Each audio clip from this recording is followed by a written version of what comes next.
Terima kasih Ibu untuk kesempatan yang telah diberikan kepada saya. Di saat ini saya akan mempresentasikan tugas saya, asuhan keperawatan sistem kardiovaskuler dengan kasus shock kardiogenik. Baik Ibu, pada bagian bab 1 yang pertama saya akan membahas terkait definisi dari shock kardiogenik. Shock kardiogenik adalah shock yang berasal dari jantung. Shock kardiogenik ini tentunya sangat mengancam nyawa karena merupakan kegagalan sirkulasi akibat penurunan curah jantung yang disertai tanda-tanda hipoksia jaringan dengan volume intravaskuler yang adekuat. Shock kardiogenik ini juga merupakan keadaan medis yang darurat, tentunya memerlukan tindakan cepat dan tepat untuk menghindari kerusakan sel-sel intraversibel dan kematian. Kedua adalah etiologi atau penyebab dari shock kardiogenik. Shock kardiogenik ini disebabkan oleh beragam kelainan pada jantung manusia seperti disfungsi sistolik, disfungsi diastolik,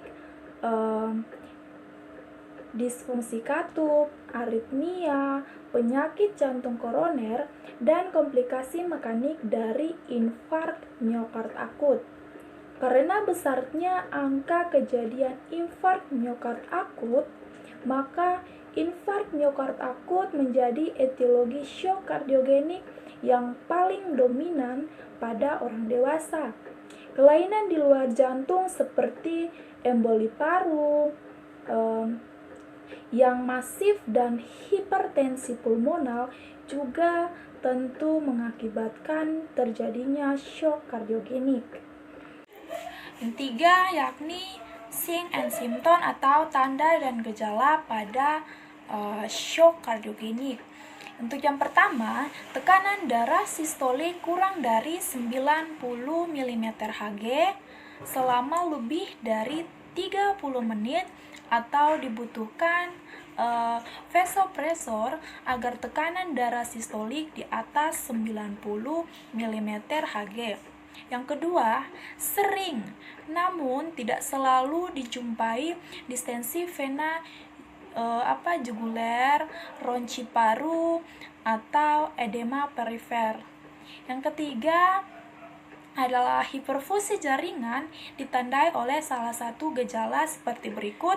Gejala yang pertama yakni penurunan status mental, gejala yang kedua yakni kulit pucat, sianosis, dan dingin. Gejala yang ketiga adalah pulsasi perifer cepat dan lemah. Gejala yang keempat, akral dingin dan basah. Gejala yang kelima adalah oliguri. Dan gejala yang keenam yakni peningkatan laktat serum. Yang keempat, tanda kelainan jantung meskipun kadang tidak ditemukan, antara lain suara jantung melemah, menjauhi aritma, dan suara jantung ketiga atau keempat yakni suara jantung murmur. Baik Ibu, selanjutnya saya akan membahas bab 2 terkait dengan asuhan keperawatan pada kasus shock kardiogenik. Kasus yang saya ambil yakni pasien perempuan berusia 72 tahun dibawa ke UGD dengan keluhan dada terasa sesak sejak 5 hari yang lalu. Sesak nafas disertai keringat, pusing, dan nyeri dada. Saat diperiksa didapatkan keadaan pasien gelisah dan mengalami penurunan kesadaran. Tekanan darahnya 80/50 mm/Hg, nadinya 71 kali per menit, respirasi lainnya 28 kali per menit, suhunya 36,9 derajat Celcius, akral dingin, dan terdapat edema. Berikut ini akan saya bahas satu persatu mulai dari pengkajian, diagnosa keperawatan, intervensi, implementasi, sampai evaluasi. keempat yakni patofisiologi syokardiogenik. Syokardiogenik terjadi akibat kurang mampunya ventrikel kiri atau kanan memompa cukup banyak darah sehingga tekanan sistol rendah. Perfusi perifer kurang dengan gejala kulit lembab dan dingin, diaforesis, takikardia, bingung, dan kurang menghasilkan urin. Di perifer terjadi metabolisme anaerob dan produk sampingan yaitu asam laktat yang dapat menimbulkan asidosis metabolik yang akan berakhir fatal. Yang kelima yakni diagnosa yang dapat muncul dalam kasus syok kardiogenik. Untuk diagnosa yang pertama, yakni hambatan pertukaran gas berhubungan dengan hipofemia. Yang kedua, yakni ketidakefektifan perfusi jaringan perifer berhubungan dengan penurunan sirkulasi darah kapiler ditandai dengan penurunan cardiac output atau penurunan nadi dan tekanan darah. Untuk yang ketiga, resiko shock berhubungan dengan respon inflamasi sistemik atau hipovolemia. Yang keempat, hambatan pertukaran gas berhubungan dengan perubahan membran kapiler alveolar. Yang kelima, yakni intoleran aktivitas berhubungan dengan respon frekuensi jantung abnormal terhadap aktivitas.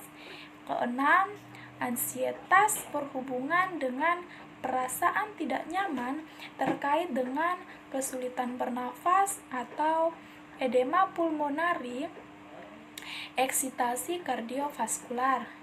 Dan diagnosa yang ketujuh yakni penurunan curah jantung berhubungan dengan kontraktilitas miokardial atau perubahan inotropik ditandai dengan adanya sesak nafas dan lemas. Baik Ibu, selanjutnya saya akan membahas bab 2 terkait dengan asuhan keperawatan pada kasus syok kardiogenik. Kasus yang saya ambil yakni pasien perempuan berusia 72 tahun dibawa ke UGD dengan keluhan dada terasa sesak sejak 5 hari yang lalu. Sesak nafas disertai keringat, pusing, dan nyeri dada. Saat diperiksa didapatkan keadaan pasien gelisah dan mengalami penurunan kesadaran. Tekanan darahnya 80/50 mm/Hg, nadinya 71 kali per menit, respirasi ringnya 28 kali per menit, suhunya 36,9 derajat Celcius, akral dingin, dan terdapat edema. Berikut ini akan saya bahas satu persatu mulai dari pengkajian, diagnosa keperawatan, intervensi, implementasi, sampai evaluasi. Baik Ibu, untuk asuhan keperawatan dengan kasus syok kardiogenik, untuk yang pertama yakni pengkajian, saya sebagai perawat akan mengkaji data pasien dan data penanggung jawab ketika tiba di rumah sakit. Yang pertama, tanggal masuk pasien pada tanggal 19 Oktober 2020 pada jam 16.30 waktu Indonesia Timur. Tanggal pengkajiannya 19 Oktober 2020 pada jam 16.31 waktu Indonesia Timur. Ruang rumah sakit di UGD, nomor registrasi 2207755. Kemudian kita harus bisa berkomunikasi secara terapeutik kepada pasien maupun keluarga untuk mendapatkan identitas yang lengkap. Yang pertama, kita mengkaji data pasien berkaitan dengan nama Nyonya Yomina, umur 72 tahun, tempat tanggal lahirnya di Ambon, 11 Februari 1948, suku Maluku, jenis kelaminnya perempuan, agama Kristen Katolik, warga negara Indonesia. Bahasa yang digunakan adalah bahasa Melayu Ambon. Kemudian pendidikannya SMP, pekerjaannya sebagai pedagang, alamatnya ditantui. Setelah kita selesai mengkaji data pasien, kita mengkaji data penanggung jawab pasien. Terdiri dari nama pasien yakni Melkias, umurnya 45 tahun, alamatnya ditantui, hubungan dengan pasien sebagai anak, pekerjaannya yakni guru. Baik, yang berikut kita akan mengkaji keluhan utama pasien. Keluhan utama yakni perawat mengkaji dari kasus yang menunjukkan bahwa pasien mengatakan dadanya terasa sesak. Kemudian riwayat penyakit sekarang, pasien mengatakan dadanya terasa sesak disertai keringat, pusing, dan nyeri dada. Saat diperiksa didapatkan keadaan pasien gelisah dan mengalami penurunan kesadaran. Akralnya dingin, terdapat edema. Tekanan darahnya 80/50 mm Hg, kemudian nadinya 71 kali per menit, frekuensi nafasnya 28 kali per menit, dan suhu tubuh pasien 36,9 derajat Celcius. Berikut kita akan mengkaji riwayat penyakit dahulu. Keluarga mengatakan pasien sudah 2 kali menderita penyakit seperti sekarang. 4 bulan yang lalu, pasien juga masuk rumah sakit dengan keluhan sesak nafas, hipertensi, dan penyakit jantung. Pasien tidak memiliki alergi apapun dan tidak ketergantungan dengan obat-obatan. Berikutnya, riwayat kesehatan keluarga. Keluarga pasien tidak memiliki penyakit yang sama dengan pasien. Yang berikut adalah pengkajian primer. Untuk pengkajian primer yang pertama yakni airway. Pada airway terdapat sekret pada suara nafas tambahan, snoring. Yang kedua yakni breathing. Pasien tampak sesak nafas, respirasi rate-nya 28 kali per menit, terdapat suara tambahan wheezing, tidak ada trauma dada, menggunakan otot bantu nafas retraksi interkostalis, menggunakan otot bantu nafas spontan breathing 10 liter per menit. Kemudian yang ketiga adalah circulation, nadi cepat 71 kali per menit, akralnya dingin, dan diaforesis atau mandi keringat, CTR-nya kurang dari 2 detik. Yang berikut adalah disability. Kesadaran koma, E-nya 1, M1, V1, RUM-nya terbatas. Pada pengkajian sekunder, perawat mengkaji keadaan umum dari pasien, yakni pasien tampak lemah, kemudian tampak pucat, diaforesis, sulit bernafas. Kemudian perawat melihat dan mengkaji tingkat kesadaran pasien. Pasien koma, kemudian GCS-nya itu E1, M1, dan V-nya 1. Untuk tanda-tanda vital dari pasien, tekanan darahnya 80/50, nadinya 71 kali per menit, suhunya 36,9 derajat Celcius. Untuk respirasi rate-nya adalah 28 kali per menit.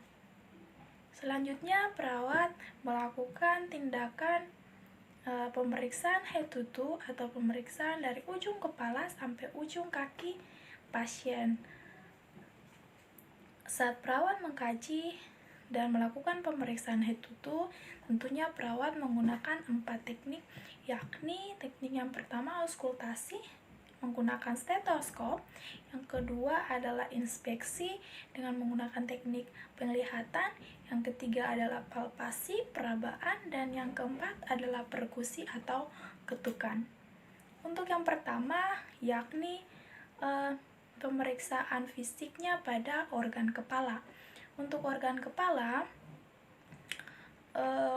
perawat melihat bentuk kepala pasien, muskul kepal, kemudian bersih, dan saat dipalpasi tidak ada lesil, distribusi rambut panjang, kemudian beruban dan kering. Untuk mata, saat dipalpasi simetris, sklera ichterik, kemudian konjungtiva anemis, tidak ada benjolan pada bagian mata saat dipalpasi. Kemudian untuk hidung, tidak ada polip, saat diperiksa tidak ada polip, tidak ada benjolan saat dipalpasi. Yang berikut adalah mulut, menggunakan teknik inspeksi dan palpasi. Tidak ada pembesaran tongsil saat diinspeksi, tidak ada pembesaran tongsil, kemudian bersih dan mukosa bibir terlihat kering. Ya. Kemudian telinga, pemeriksaan dengan teknik palpasi atau raba. Untuk pemeriksaan fisik bagian telinga, yang pertama pemeriksaannya daun telinga simetris antara kanan dan kiri, kemudian telinganya bersih.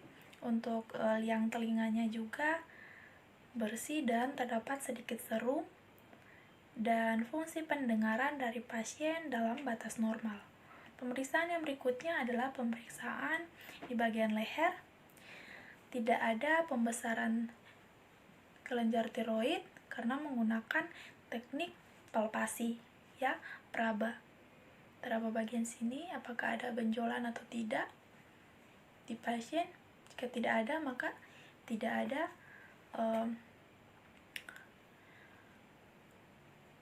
pembesaran kelenjar tiroid. Kemudian nadi karotis teraba nadi pasien.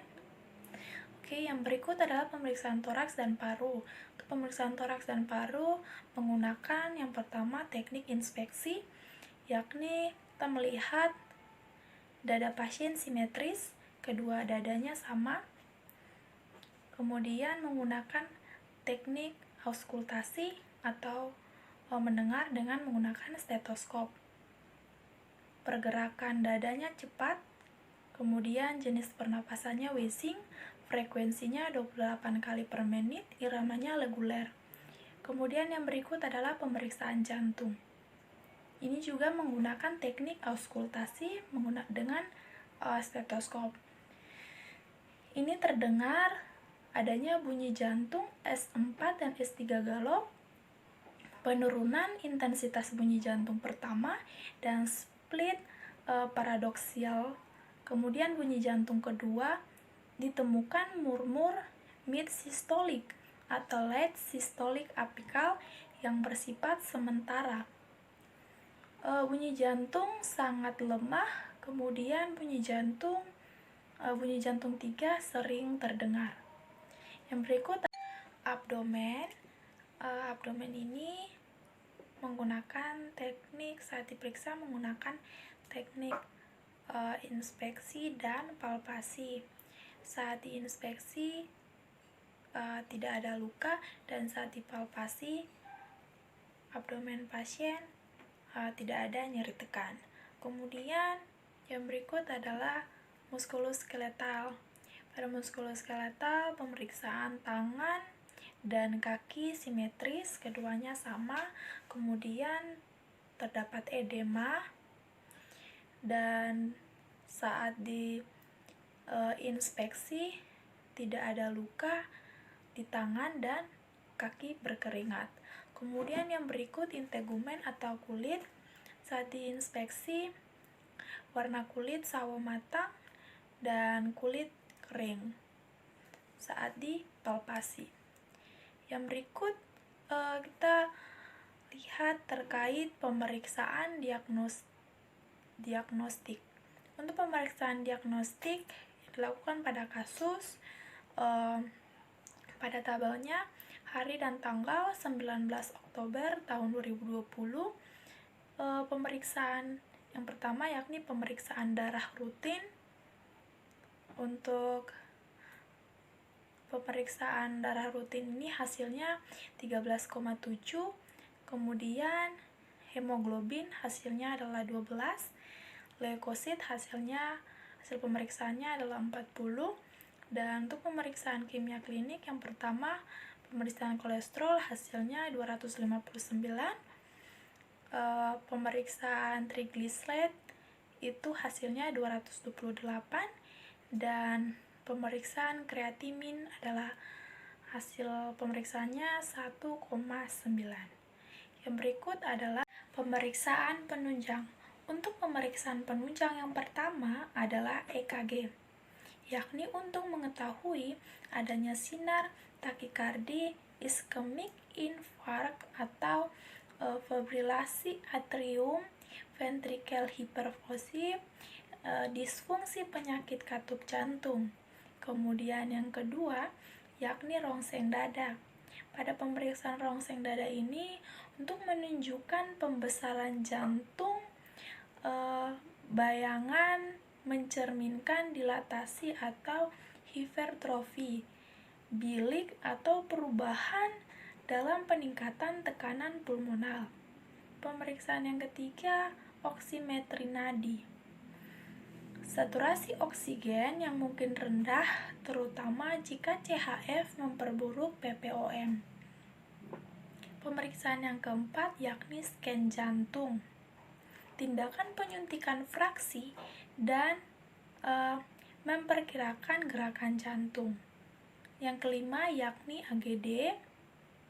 Gagal ventrikel kiri ditandai alkalosis respiratorik ringan atau hipoksemia dengan peningkatan tekanan kardiovaskular. Yang berikutnya adalah program terapi kepada pasien yang dilakukan pada tanggal 19 Oktober 2020. Yang pertama, terapi infus RL dengan dosis 20 PTM. Cara pemberiannya melalui intravena. Kemudian terapi injeksi omeprazol. Hasilnya 1 kali 40 mg. Cara pemberiannya melalui intravena. Terapi yang ketiga adalah injeksi ondansetron. Hasilnya adalah 2 kali 4 mg per mililiter. Pemberiannya melalui intravena, injeksi intravena. Kemudian terapi yang berikut adalah injeksi mekabolium. Ini hasilnya adalah 2 kali 500 mg per mililiter. Cara pemberiannya juga dengan injeksi intravena. Kemudian yang berikut adalah injeksi citikolin. Hasilnya adalah 2 kali 500 mg melalui intravena. Kemudian injeksi ceftriaxone.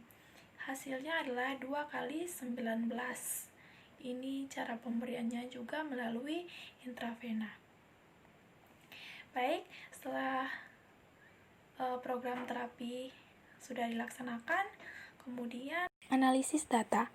Untuk analisis data yang pertama, tanggal 19 Oktober 2020 jam 16.31 waktu Indonesia Timur. Data fokus dilihat dari kasus yang sudah dikaji oleh perawat. Didapatkan data subjektif dan data objektif. Sehingga data subjektifnya dari analisis data pertama yakni pasien mengatakan dada terasa sesak dan nyeri. Dan data objektifnya pasien tampak lemas, pasien tampak keringat dingin, pasien tampak gelisah, pasien tampak pucat. Untuk tekanan darahnya 80/50 mm Hg. Untuk respirasi rate-nya 28 kali per menit. Untuk etiologi atau penyebab, yakni perubahan kontraktilitas miokardial atau perubahan inotropik. Yang menjadi masalah dari kasus ini dilihat dari data fokus dan data objektifnya, sehingga terjadinya masalah. Masalah yang diangkat adalah penurunan curah jantung. Yang sebelahnya adalah paraf untuk tanda tangan dari perawat yang bertugas saat melakukan pengkajian. Untuk analisis data yang kedua, tanggal 19 Oktober 2020 jam 17.00, data fokus dari analisis data yang pertama adalah data subjektif. Pasien mengatakan pusing dan tidak bertenaga. Untuk data objektifnya, yang pertama pasien tampak lemas, yang kedua adalah saat disuapi, saturasi oksigen pasien turun hingga 89%. Ini menandakan bahwa saturasi oksigen pasien adalah abnormal. Kemudian tanda-tanda vital dari pasien, tekanan darahnya 80/50 mm/Hg dan nadi 71 kali per menit. Etiologi dari analisis data kedua yakni ketidakseimbangan suplai dan kebutuhan oksigen.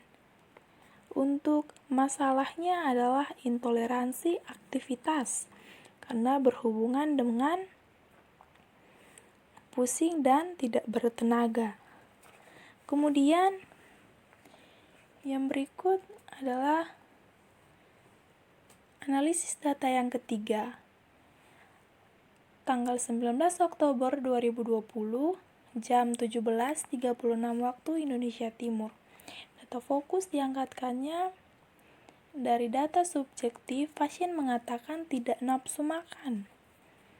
Data objektifnya, pasien tampak mukosabi berkering, makan hanya 5 sendok, muntah kembali makanannya, kemudian pasien tampak mengalami penurunan kesadaran karena tidak makan.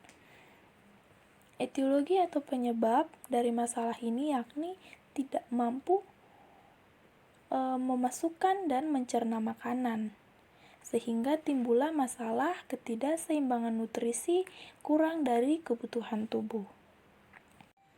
Diagnosa keperawatan. Untuk diagnosa keperawatan dilihat dari kasus dan dapat dibuat diagnosa keperawatan. Untuk diagnosa keperawatan yang pertama yakni penurunan curah jantung berhubungan dengan perubahan kontraktilitas miokardial atau perubahan inotropik yang ditandai dengan sesak nafas dan lemas.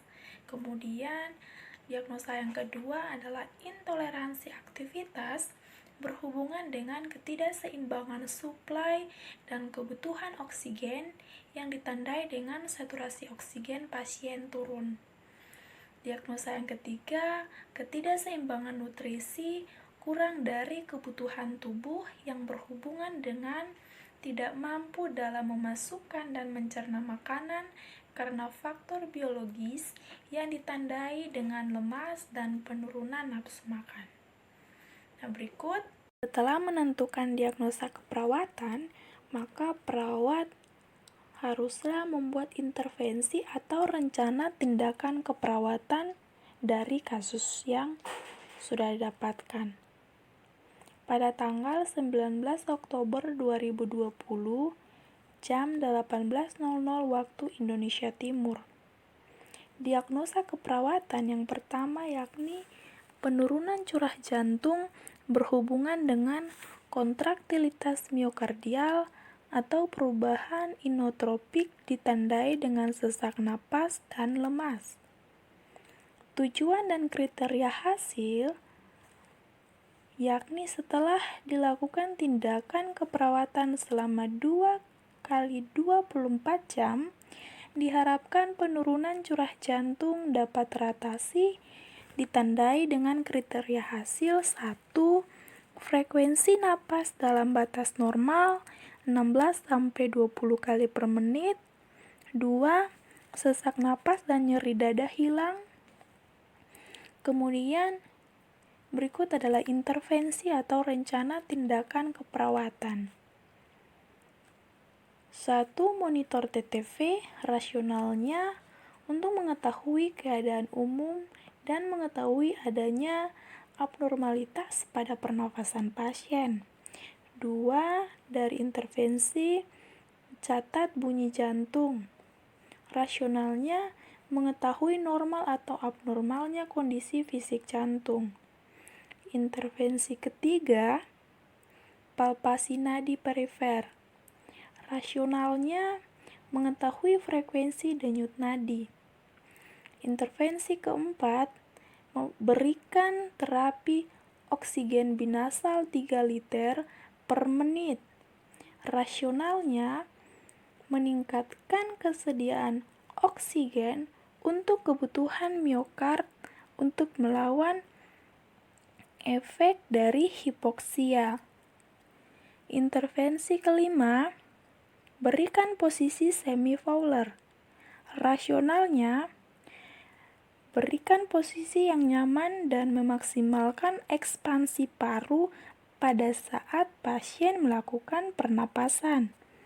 Intervensi keenam, kolaborasi dalam pemberian obat. Rasionalnya, pemberian dosis obat dan rute yang aman untuk kesembuhan pasien. Intervensi yang kedua, pada tanggal 19 Oktober 2020, jam 18.45 waktu Indonesia Timur. Diagnosa keperawatan yang kedua yakni intoleransi aktivitas berhubungan dengan ketidakseimbangan suplai dan kebutuhan oksigen ditandai dengan saturasi oksigen pasien turun. Tujuan dan kriteria hasil setelah dilakukan tindakan keperawatan selama 2x24 jam, diharapkan pasien dapat mentoleransi aktivitas dengan kriteria hasil 1. Pasien dapat berpartisipasi dalam aktivitas sesuai kemampuan pasien. 2. Nadi normal rentang 60-100 kali per menit. 3. Tekanan darah normal 120/80 mm/Hg. 4. Pasien mampu mengidentifikasi aktivitas dan situasi yang menimbulkan kecemasan. Intervensi atau rencana tindakan keperawatan dari diagnosa yang kedua yakni 1. Pantau respon pasien terhadap aktivitas. Rasionalnya mengetahui respon pasien. Intervensi yang kedua, monitor respon pemberian oksigen. Rasionalnya memenuhi kebutuhan oksigen pasien. Intervensi yang ketiga, anjurkan pasien untuk napas dalam setelah berpindah posisi atau beraktivitas. Rasionalnya membantu mempertahankan jalan napas agar efektif. Intervensi 4, bantu aktivitas fisik pasien. Rasionalnya mendorong pasien melakukan aktivitas. Intervensi kelima, tingkatkan aktivitas secara bertahap. Rasionalnya membantu meningkatkan kekuatan dan ketahanan otot untuk melakukan aktivitas. Intervensi keenam, berikan istirahat yang cukup kepada pasien. Rasionalnya membantu mengoptimalkan kondisi tubuh pasien.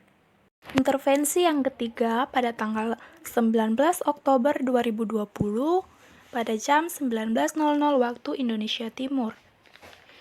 Diagnosa keperawatannya, ketidakseimbangan nutrisi kurang dari kebutuhan tubuh berhubungan dengan tidak mampu dalam memasukkan dan mencerna makanan karena faktor biologis ditandai dengan lemas dan penurunan nafsu makan. Tujuan dan kriteria hasilnya, setelah dilakukan tindakan keperawatan selama 2 kali 24 jam, diharapkan status nutrisi pasien dapat terpenuhi dengan kriteria hasil. 1. Intake nutrisi adekuat. 2. Mukosa bibir lembab. 3. Nafsu makan meningkat. Untuk itu maka untuk mencapai tujuan dan kriteria hasil, maka intervensi atau rencana tindakan keperawatan yang dibuat yakni 1. Kaji kemampuan pasien dalam memenuhi kebutuhan nutrisi. Rasionalnya mengetahui kebutuhan nutrisi pasien. Intervensi 2, anjurkan pasien untuk makan makanan sedikit tetapi sering.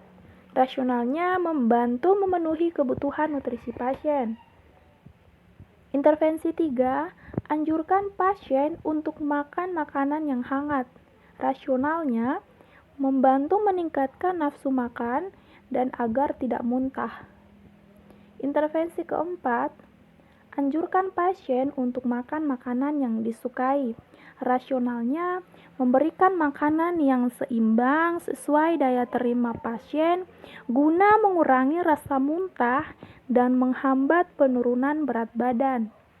Intervensi kelima, ajarkan pasien tentang pentingnya kebutuhan nutrisi. Rasionalnya, meningkatkan pengetahuan pasien. Intervensi keenam, bantu pasien ketika makan dan libatkan keluarga dalam pemberian makanan. Untuk rasionalnya, pasien dapat makan dan suplai gizi yang baik. Setelah perawat membuat intervensi atau perencanaan keperawatan, maka selanjutnya perawat akan melakukan tindakan keperawatan. Tindakan keperawatan yang pertama dilakukan pada tanggal 20 Oktober 2020 pada jam 08.30 waktu Indonesia Timur. Tindakan keperawatan yang dilakukan yang pertama memonitor tanda-tanda vital pasien. Hasilnya, data subjektif, pasien mengatakan sesak nafas dan nyeri dada mulai berkurang. Data objektif, tekanan darah 110/70 mm/Hg, nadinya 60 kali per menit, respirasi ringnya 20 kali per menit. Tindakan keperawatan yang kedua, mencatat bunyi jantung. Hasil menunjukkan data objektif, pasien tampak tidak lagi gelisah.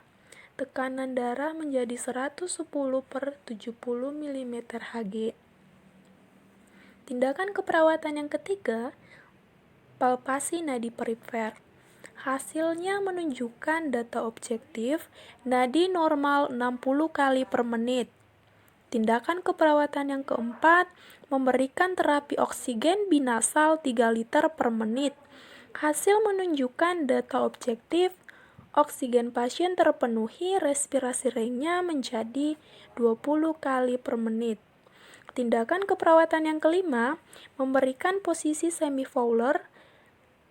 Data subjektif, pasien mengatakan nyaman dengan posisi yang diberikan oleh perawat. Data objektif menunjukkan pasien tidak tampak lemas.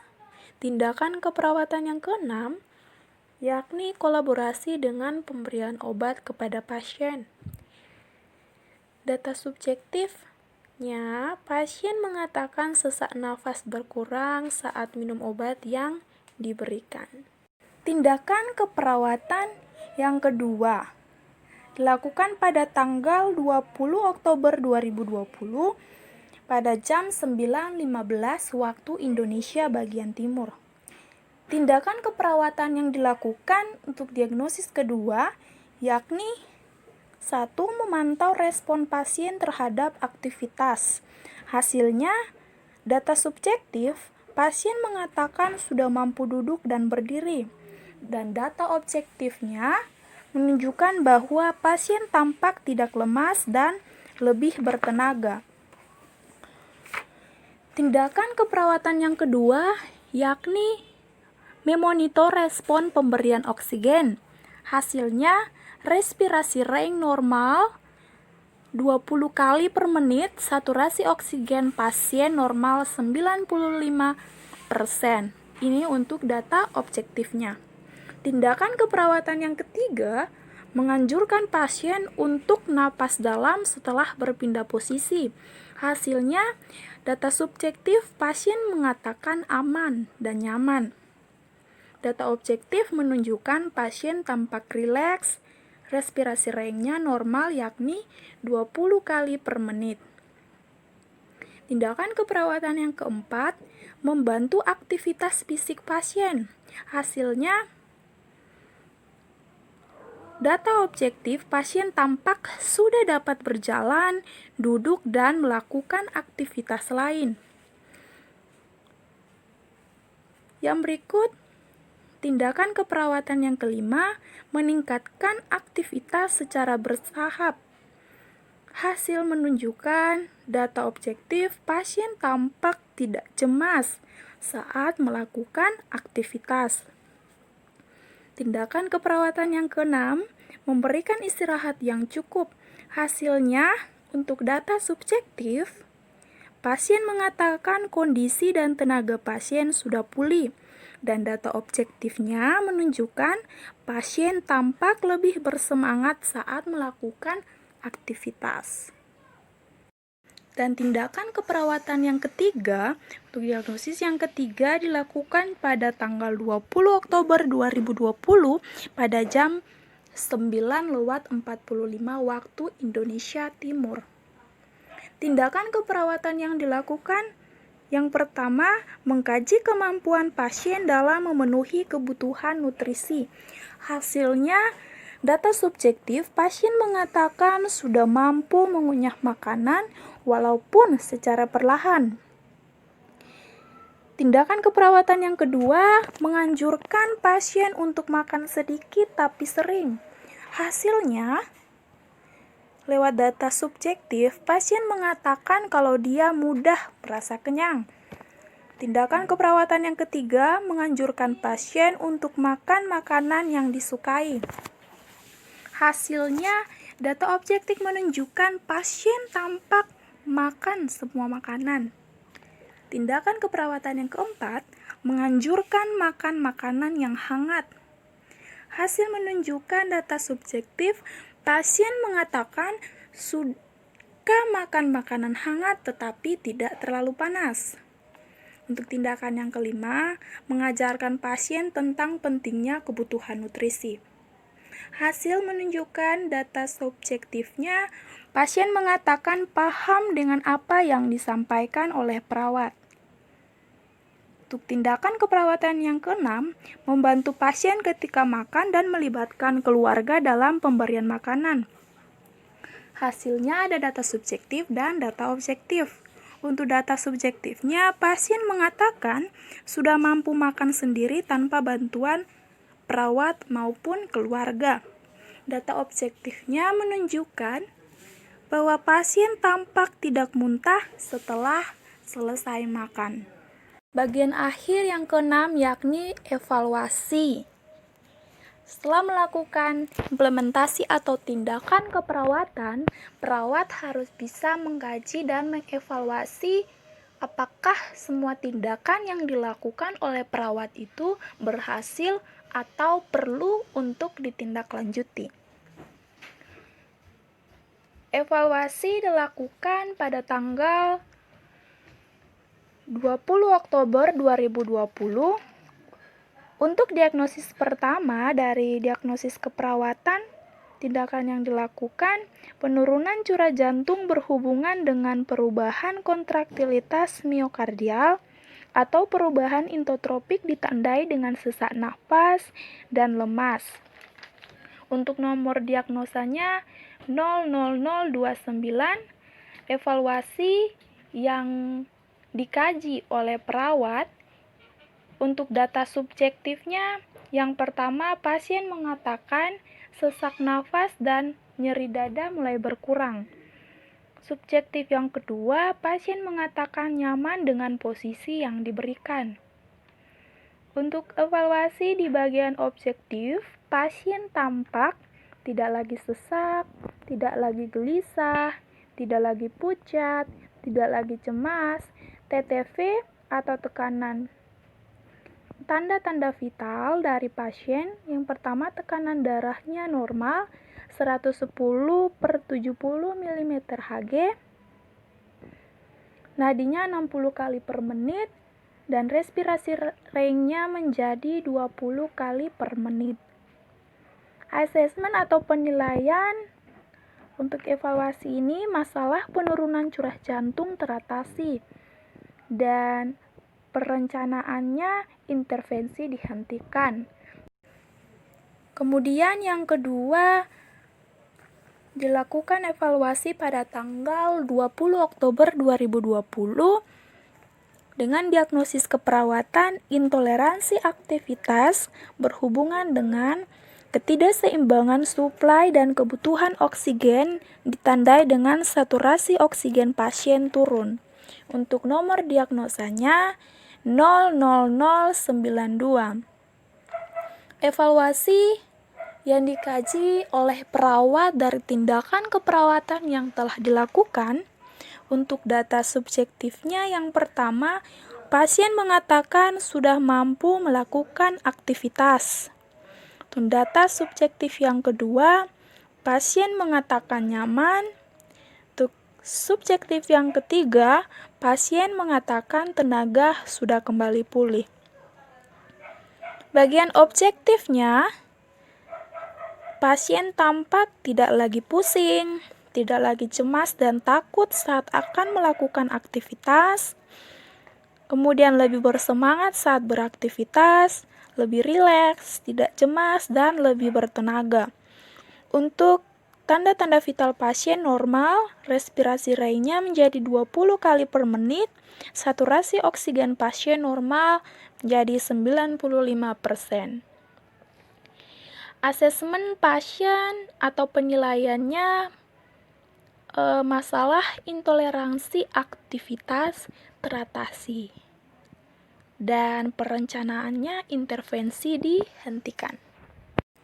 Evaluasi yang ketiga dilakukan pada tanggal 20 Oktober 2020 dengan diagnosis keperawatan ketidakseimbangan nutrisi kurang dari kebutuhan tubuh berhubungan dengan tidak mampu dalam memasukkan dan mencerna makanan karena faktor biologis ditandai dengan lemas dan penurunan nafsu makan.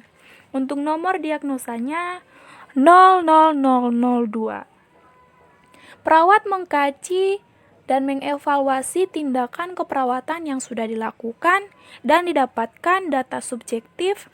Pasien mengatakan sudah mampu mengunyah makanan walaupun secara perlahan. Data subjektif kedua, pasien mengatakan kalau dia memang mudah merasa kenyang. Data subjektif ketiga, pasien mengatakan paham dengan apa yang disampaikan perawat. Data subjektif keempat, pasien mengatakan sudah mampu makan sendiri tanpa bantuan perawat ataupun keluarga. Data subjektif kelima, pasien mengatakan suka makan makanan yang hangat. Untuk data objektif, pasien tampak tidak mudah muntah selesai makan. Kemudian, asesmen atau penilaian,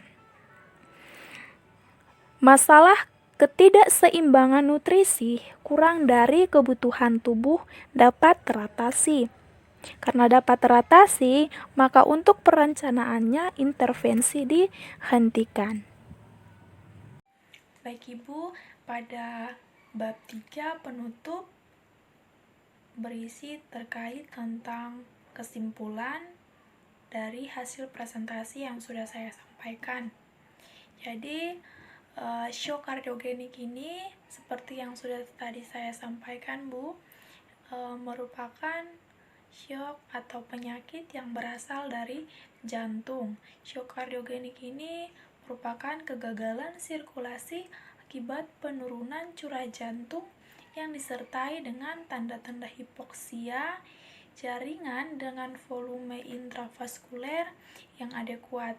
Shock kardiogenik ini disebabkan oleh beragam kelainan pada jantung seperti disfungsi sistolik, disfungsi katup, aritmia, infarkt miokard akut.